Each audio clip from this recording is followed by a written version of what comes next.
Okay, I don't usually do these kinds of things, but I posted a small video on Twitter that shows how to do this. But I just wanted to make a full, in-depth tutorial, um, just to flesh out everything on how to do live vocals. So I don't edit, so this is just all coming off the top of my head, what one take. So I better not mess anything up, or I'm gonna hate myself forever. Um, So the first thing I like to do is, you go to a channel. I have it as a preset already here, this one right here. But if you're gonna do it from scratch, you wanna go over here and you wanna go to miscellaneous here, and you wanna open picture. Okay. Now the way just from scratch, click this, click octaves, set this little thing down here to whichever port number you're gonna use, which is gonna be related to this thing here. Just use one for now. Um, you want to turn on the format. You want to shift this to about here, but that can change. Next, you want to go to you're going to want to open a MIDI out. So you're going to click the little plus here, and you're going to click MIDI out.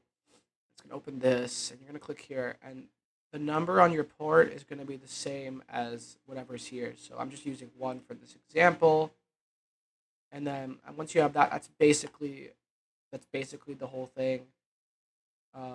If you want to put other effects like OTT to make it sound something, or more effects to probably hopefully do other characters, you can do that. Um, now, here I have a very nice song. It's Eerie by it's by it's it's by this guy. It's by uh Subby Cat. He's a really nice guy. Why don't you guys go subscribe to that guy who made this song? Very good song. Um, yep. Um, so let me fix this. This is stupid. So yeah, we're gonna be using his song today for the tutorial. You know, yep. So I've already laid out some groundwork here for what the notes are gonna be. So basically, what I did was, you know, you don't have to do this if you're doing like your own vocals, but I'm just doing it for a tutorial. You're gonna kind of paint out your notes with something you can hear. So I just use FL keys because that's easy, right? And then you open your MIDI out, right, and you put that there, right. You're not gonna hear anything because it's not it doesn't have anything to work with yet, right. You're gonna have this. You're gonna sync it up, right. You're gonna have it here, right. And this is the part where you actually record your voice. So the way I like to do it, I just like to have it separate. I just like to have everything separate. You're gonna hear my voice as a double here because of the recording and FL Studio. So let's just get to recording. You're gonna click this little thing here. Yup, and now you're gonna see the red button here. You're gonna click that. And you're gonna record some vocals. Beep, bye, boop, beep, bye. Okay, so we got some vocals. I'm not gonna use this one. This one's bad. Now they can really be around any pitch. It's like, but like for example, you see there's a high note here, and now if you sing your notes too low, it might not come out too good. Here's an example. Um, See, I have a sample here, and if I play this, it's not going to sound pleasant. Oh well, it worked there for some reason. It didn't work last time. Let's see.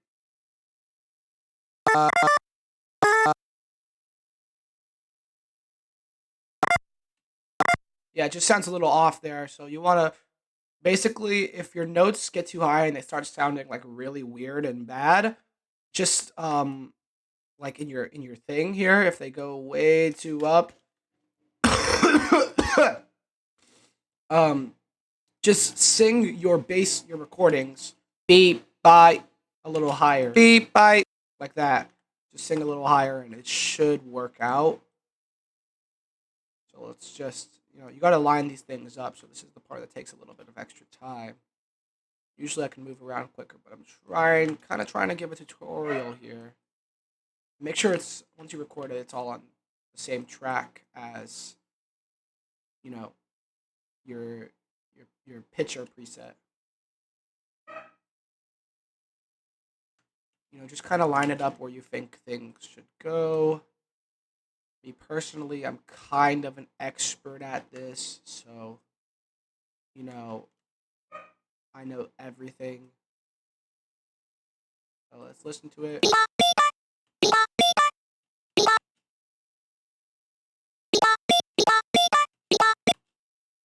think this sample could be a little bit. Let's see, if you think a sample doesn't sound too good, just go ahead, re-record it. It's fine. Perfectly normal to do that. Trial and error, make it sound as good as you want it to sound.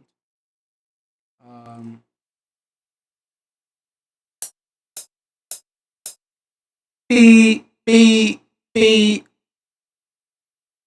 And if you want a sample to sound the absolute best, try singing it on the actual note that you're trying to play here.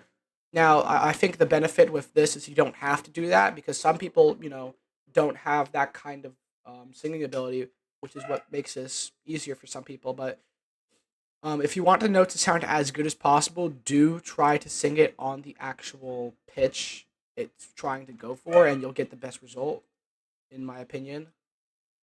So yeah, that's a little important note for you guys. Here we go. I forgot to change this. See, you got a little bit there already. Now, like, it helps to have like a creative mind when you're doing this kind of thing, because you want to really make it sound good. So having a creative mind helps, like, to think about what vowels you want to go for. So I'll go beep beep bite. I think I want to go for da here. So.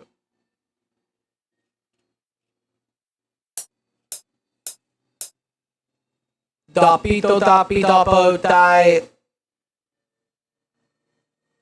Okay, so let's see how this works out. And make sure you use this little blue thing at the top here to just kind of easily slice up all your things into little things that can be manipulated easily.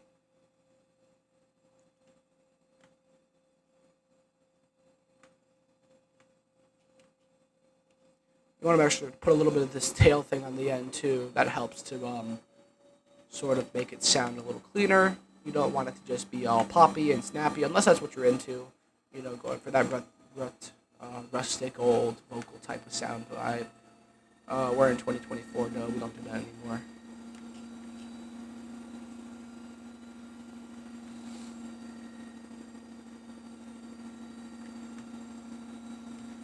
Let's see where we're going with this.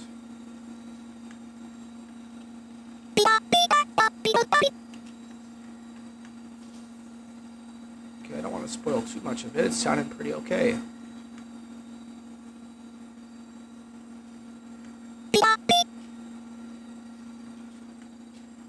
Oh, I missed a note by accident.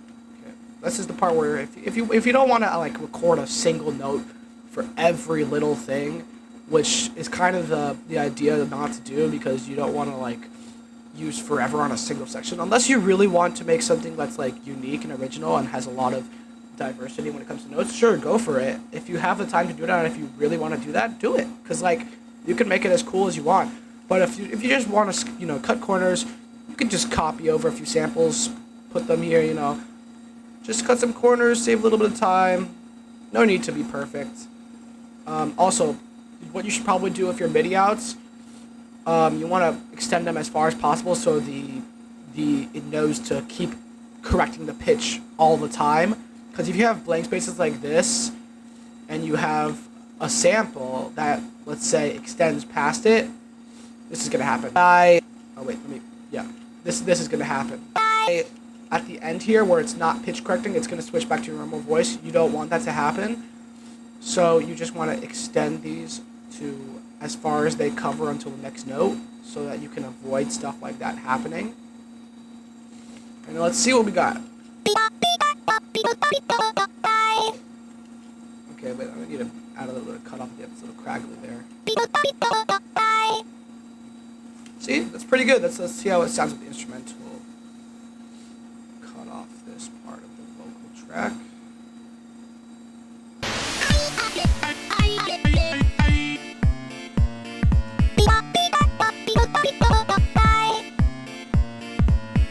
Yeah, that's pretty good, huh? That's pretty good for how long have I been recording? 10 minutes. Oh gosh, that's pretty good for 10 minutes, right? Like, you know, I showed you how to do everything. Is there anything I'm forgetting? I really like this part. This part's pretty good. Oh yeah, that's the thing. The benefit of doing multiple, instead of recording each sound one at a time, like this.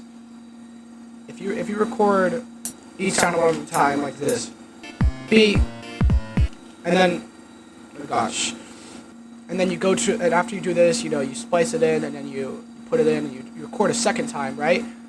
Instead of doing that, if you record it all at once, like in one take, if you're good enough to do that, if you're skilled enough to do that, and you're confident enough in your singing voice to keep everything consistent, you can get a much, like how I did for this middle section here, you can get a much nicer sounding, more complete, resolute sound for your vocals because you sang them all in one take. They're meant to fit together like that. You know, that's how Kawaisprite does it.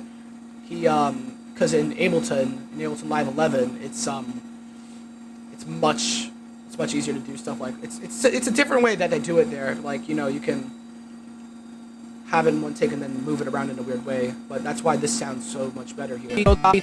Oh, that's garbage. Wait, what did I do? What happened? Track 6. What the heck? What did I do? Something weird happened.